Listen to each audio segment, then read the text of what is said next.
Evet, çok teşekkür ediyoruz. Kuzey Kıbrıs Türk Cumhuriyeti'nin kuruluşunun 30. yılını kutluyoruz.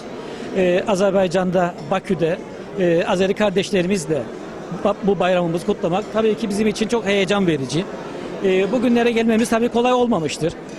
Kuzey Kıbrıs Türk Cumhuriyeti halkı 1950'lerde başlayan mücadelesini 1983'te Kuzey Kıbrıs Türk Cumhuriyeti'ni kurarak taçlandırmıştır. Tabii bu uğurda yüzlerce şehit verdik.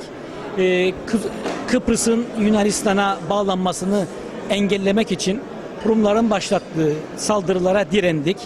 Ve sonunda Anavatan Türkiye'nin de desteğiyle başardık. Kuzey Kıbrıs Türk Cumhuriyeti'ni kurduk ve bugünlere gelebildik. İnşallah Cumhuriyetimiz ilelebet yaşayacaktır. Azerbaycan'da bu bayramı kutlamış olmak bizim için gerçekten kıvanç verici, heyecan verici. İnşallah nice 30 yılları da burada kutlamaya devam edeceğiz diye düşünüyorum. Sağ olun. Kuzey Kıbrıs Türk Cumhuriyeti təkcə Türkiye için değil, Azerbaycan için de çok önemli bir memlekettir. Zamanında soykırımından xilas edildiler bizim Kuzey Kıbrıs'taki kardeşlerimiz ve bugün de haksızlığa maruz kalırlar. Dünya tarafından kabul edilmirlər. Baxmayaraq ki, BMT'nin keçirdiği referendumda Kuzey Kıbrıs vətəndaşları birləşməyə səs vermişdilər. Ancaq bunun əvəzində heç bir qiymətləndirmə görmədilər. Hesab edirəm ki, bu ədalətsizlik aradan qalxmalıdır və Azərbaycan dövləti də Kuzey Kıbrısla əlaqələrə daha çox diqqət yetirməlidir. Bugünkü gözəl bayram münasibətilə Şimali Kiprdə yaşayan bazı qardaşlarımızı təbrik eləyirəm. Onların bu bayramı tek Kuzey Kıbrıs'ın bayramı değil, fikrimce bütün Türk dünyasının, Azerbaycan'ın, Türkiye'nin de bayramıdır. 30 yılda Kuzey Kıbrıs bir inkişaf yolu keçib, mükemmel təhsil sistemi formalaşıb, Kuzey Kıbrıs'ın universitetlərində dünyanın müxtəlif ölkələrindən, o cümlədən Azərbaycandan tələbələr təhsil alırlar. Turizm sektoru inkişaf eləyib və hesab eləyirəm ki, adada bir barışın olması inkişafı üçün təməldir. Mən bir daha bayramlarını təbrik eləyirəm. Bilirsiniz, bugünləri bizim hamımızın bayramımızdır. Çünkü Kuzey Kıbrıs Türk Cumhuriyeti'nde, Şimali Kipr Türk Cumhuriyeti'nde yaşayan insanlar bizim kardeşlerimizdir. Kanı kanlarından, canı canlarımızdan, dili dillerimizden. Ona göre de Kuzey Kıbrıs Türk Cumhuriyeti'nin bayramı bizim de bayramımız olduğu için bayramımız mübarek olsun deyirəm.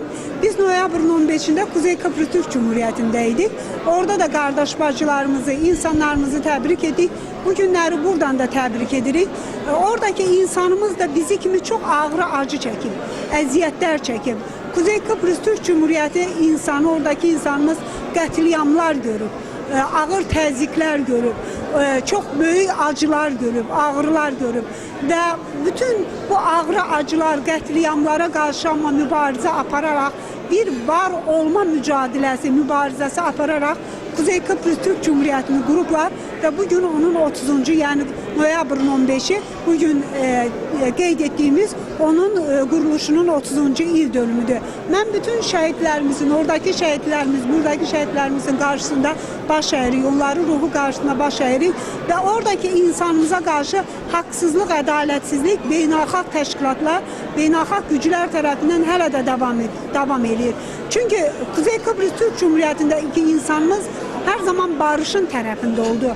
BMT bir plan getirdi, Annan planı, referandum keçirildi. Baxmayaraq ki, Kuzey Kıbrıs Türk Cumhuriyetindeki Türkler için de yaxşı bir plan değildi. Ama oradaki insanımız barış için, gələcək için hə dedi, evet dedi.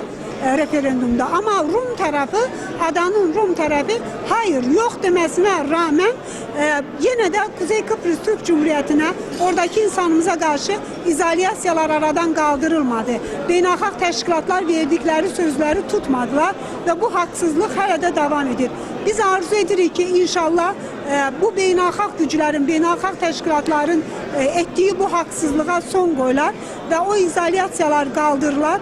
Kuzey Kıbrıs Türk Cumhuriyeti'ndeki insanımız da orada inkişaf olar, mutluluk olar, xoşbəxtlik olar. Oradaki insanımız da layık ettiği, hak ettiği belediye xoşbəxtliyi ve huzuru, inkişafı elde edebilirler. Bu bizim en büyük arzumuzdur. Azerbaycan ve Azerbaycan insanı olarak biz her zaman Kuzey Kıbrıs Türk Cumhuriyeti'nin oradaki kardeş bacılarımızın yanında olduk ve bizi çok sevindirir ki orada okuyan talebelerimizin sayı artır, iş adamlarımızın sayı artır. İnşallah ki geleceğe doğru daha da güzel günler deyirəm.